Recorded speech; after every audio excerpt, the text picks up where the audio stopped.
Olá pessoal, tudo bem? Hoje falaremos sobre as regiões polares, né? Ou seja, o Ártico e a Antártida. Vamos lá, vamos começar pelo Ártico. O Ártico, há contestações se ele é um mar ou se é um oceano, entretanto, uma coisa que não podemos discutir é que é uma porção de água congelada, né, cercada por continentes, né? E o que acontece? Ela está delimitada pela latitude 90 graus, está no extremo norte do planeta, e nas linhas meridionais dela passa o meridiano de Greenwich e a linha de mudança de data, né, os 180 graus. Bem, outra coisa que é pertinente falar é que essa região também é chamada de região boreal, por causa da aurora boreal, que nós sabemos que nasce lá do núcleo, né, essa câmara magmática, né, forma o magnetismo da Terra e fica visível lá nos polos, onde nos protege da chuva solar. Bem, quando a gente fala do Ártico, é muito interessante a gente falar das questões geopolíticas atuais do Ártico. O Ártico às vezes é banalizado, não é muito argumentado sobre as questões geopolíticas. Ele é uma área de disputa, e é disputa acirrada entre duas potências que eram muito elas brigavam demais durante a Guerra Fria. E agora essa geopolítica, essa disputa entre elas é chamada de Guerra Gelada, por acontecer no Ártico e de repente uma continuidade mais intensiva da Guerra Fria. Então vamos lá, vamos entender isso. Então essa região pega o mar territorial dessas nações, né? Rússia, Estados Unidos porque pega o Alasca, né? O Canadá, e como a Dinamarca, porque pega a Groenlândia. Então, veja, essas nações têm o mesmo mar territorial, de certa forma, porque pega até 200 milhas da beira do continente delas para dentro do Ártico. Então, elas disputariam o mesmo lugar, tá? Então, o que acontece? A ONU delimitou que realmente poderia fazer uma zona econômica especial, elas poderiam usufruir até 200 milhas, mas que quem deveria delimitar isso, se submeter às mediações disso, seria a ONU. Para elas não terem não ter um momento de ter enfrentamento direto entre elas, não ter uma briga direta entre elas. Então, elas aceitaram assinar na cidade de Ilulissat, lá na Groenlândia, elas assinaram esse termo que elas iriam se submeter, né, às mediações da ONU. Belezinha, parecia que estava indo tudo bem, só que não. A Rússia deu uma pisada na bola. O que a Rússia fez? Ela colocou uma bandeira de titânio em uma área onde ela tinha mandado várias expedições, tá? De pesquisadores para ver se tinha recursos minerais. É claro que ela identificou e ela delimitou aqui, ó, essa aqui é a área minha, o ONU gostando não, essa aqui é a minha área. Ela delimitou. Isso fez com que os outros países que justamente são membros da OTAN, que foi criada lá durante a Guerra Fria, para combater justamente o comunismo, né? Essa OTAN ainda existe, essa OTAN se mobilizou, fez uma outra expedição com vários outros pesquisadores e também começaram a delimitar a área deles. A Rússia não gostou e aí começou a troca de hostilidade entre elas. Isso por quê? Porque, gente, o Ártico, ele é rico em petróleo. Cada uma dessas nações tem essas reservas aqui, ó, todas as áreas de reservas, tá? E essas reservas de petróleo, muitas delas não podem ser exploradas porque estão com gelo ainda. Mas futuramente, se tiver o degelo, tem algumas nações aqui que não estão nem se importando. Que é mais que tenha o degelo para aí elas poderem explorar, já está derretido mesmo, tem que se fazer, tá? Além de ter a questão do petróleo, é uma área de rota de navios muito bom. Cabotagem, pessoal, é uma grande quantidade de cargas sendo transportada pelo mar. Pode ser, por exemplo, containers, tá? Então, nós temos aqui o sistema de rotas de navio, que iria cortar. Imagina só, de repente um produto que teria que sair lá do Alasca e chega até a Groenlândia, se fosse pelo mar, não pudesse passar pelo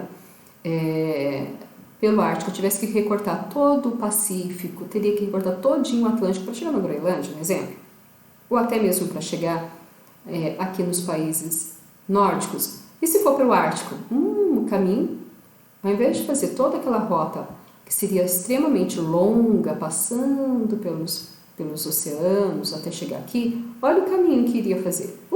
Rapidinho. Então é uma rota muito interessante. Quem é o dono da ZE, quem é o dono do território, vai poder fazer esse tráfego, tá? Então, é justamente essas brigas por petróleo e por rotas. E aí preocupa muito o mundo. Por quê? Porque elas não estão nem aí se vai ter degelo, não. Isso faz com que os degelos aumentem. A gente sabe que o degelo das áreas polares, ou seja, acontece tanto no Ártico quanto na Antártida, é resultado do aquecimento global. E esse degelo tem fatores naturais e antrópicos. O antrópico é por causa da emissão de CO2, de metano, enfim, dos gases retentores de calor, né, que vai acentuando as causas do efeito estufa. Porém, as causas naturais é por causa do solstício e o equinócio. Então vamos pensar no solstício. Todo solstício de inverno nos polos, eles ficam plenamente em escuridão. Então é época de congelar o polo. Só que anualmente tem o solstício de verão, que o sol se instala lá nos polos e eles vivem o sol da meia-noite. Então fica muito tempo recebendo a luminosidade do sol. Então é a época de degelo. Então anualmente tem a época de degelo e de novo de voltar a congelar. Só que o que está acontecendo? Anualmente o índice de degelo está maior, cada vez descongelando mais e na hora de congelar, congela menos. Então ameaça áreas, por exemplo, como da própria Groenlândia. O índice de degelo na Groenlândia vem crescendo absurdamente. E ao invés de preocupar, algumas nações estão achando lindo isso, estão querendo comprar a Groenlândia. O Trump mesmo antes, né, queria comprar a Groenlândia por uma questão visionária. Vai ficar descongelado mesmo, é fácil de explorar, tá? Então problemas como a extinção dos ursos polares, pessoal, e da pesca predatória, né, e da caça dentro da Groenlândia, do Ártico, não tem quem defenda, não tem um tratado realmente efetivo para pensar em preservar, mas sim, eles querem disputa de quem vai explorar. Isso é muito preocupante. Enquanto na Antártida, as preocupações estão muito mais questão do turismo. Lá não tem povos autóctonos, não tem povos nativos, porém recebe uma grande quantidade de pesquisadores e de turistas.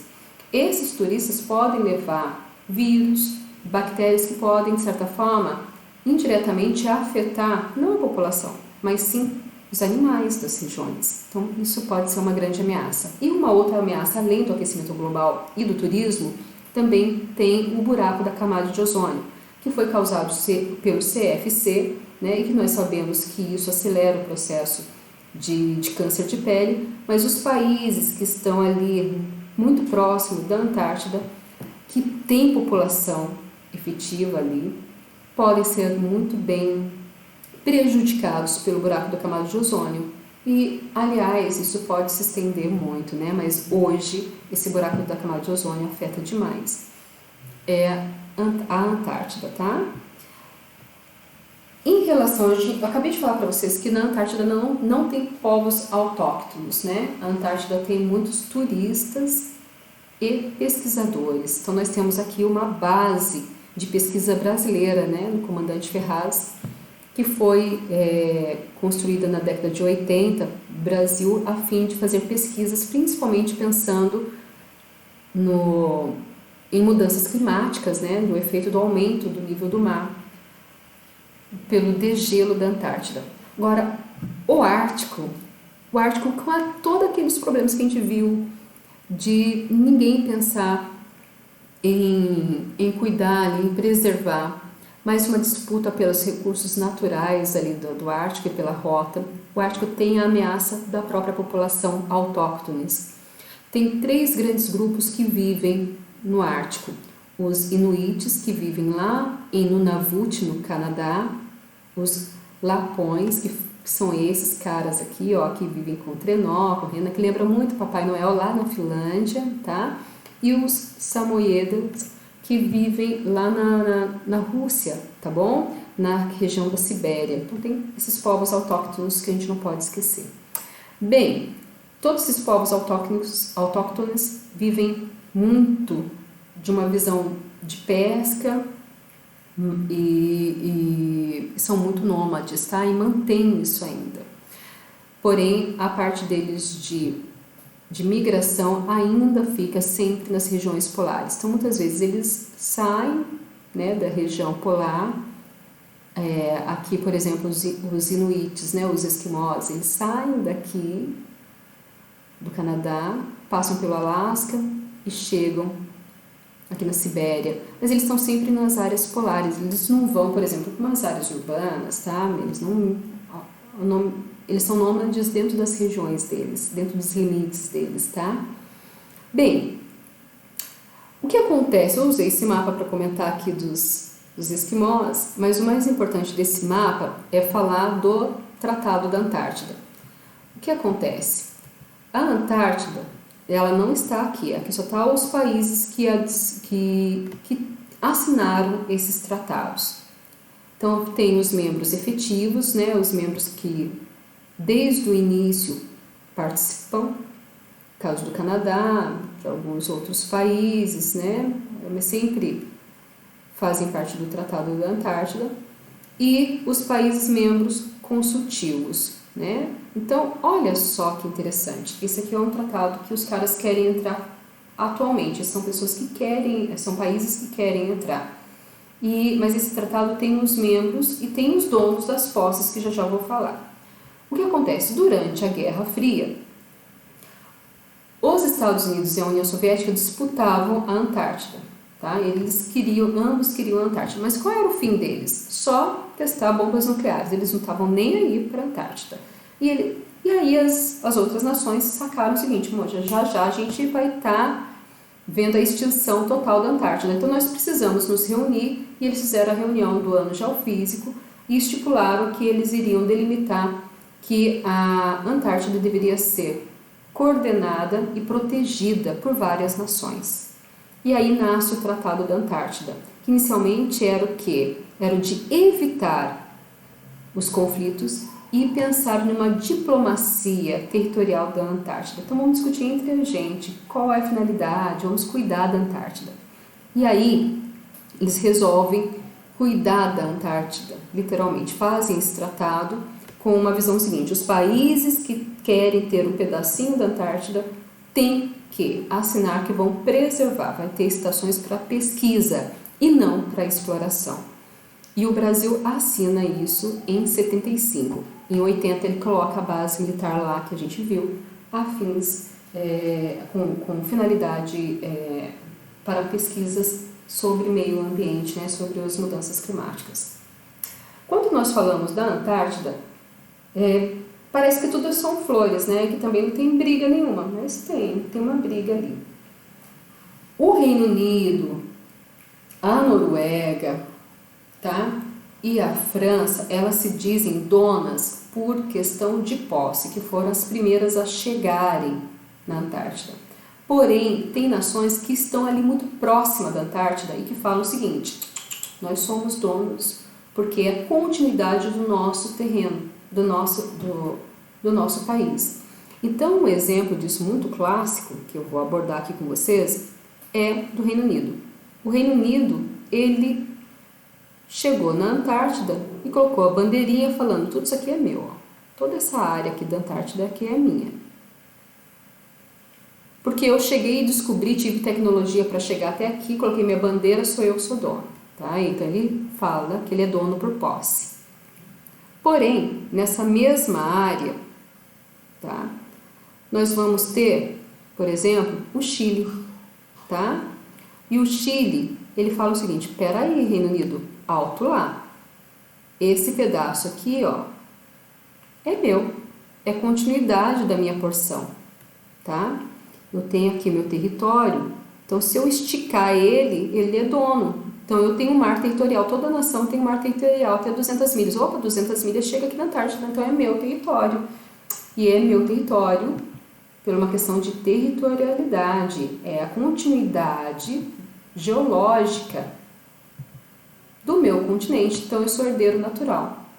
Então, o Chile briga, de certa forma, com o Reino Unido por causa da Antártida. tá?